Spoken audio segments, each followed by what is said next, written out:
महिला थकाने वाले दिन के बाद सो गई और अचानक उसे पता चला कि दरवाजे के बाहर की लाइट बंद नहीं हुई है और इस मजबूरी के कारण ही उसकी और उसकी बेटी की जान बच पाई।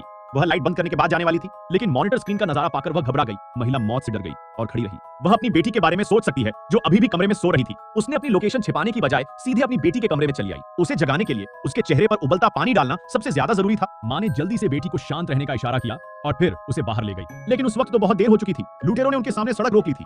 भाग्यशाली तरीके से घर के अंदर एक लिफ्ट थी। संकट के क्षण में वे साइड में लगी लिफ्ट में भाग गए और बाहर मुखौटे वाले आदमी को ब्लॉक कर दिया। नीचे देखते हुए दो नकाबपोश आदमी ऊपर भागे और दूसरी मंजिल पहुंचे। वह तुरंत लिफ्ट के प्रवेश द्वार पर पहुंचा और पॉज बटन दबाया, पर उसे पता चला कि वह टूटा हुआ है। वे केवल एक दूसरे को घूर सकते थे। इस समय बेटी को अचानक याद आया कि दूसरी मंजिल पर एक शेल्टर है। उसने जल्दी से आपातकालीन लिफ्ट रोकने का बटन दबाया। पहले फ्लोर पर एक आदमी ब्रा पहनकर आया था और बहुत समय तक इंतजार किया, लेकिन लिफ्ट नीचे नहीं आई। उसे एहसास हुआ कि कुछ गलत था।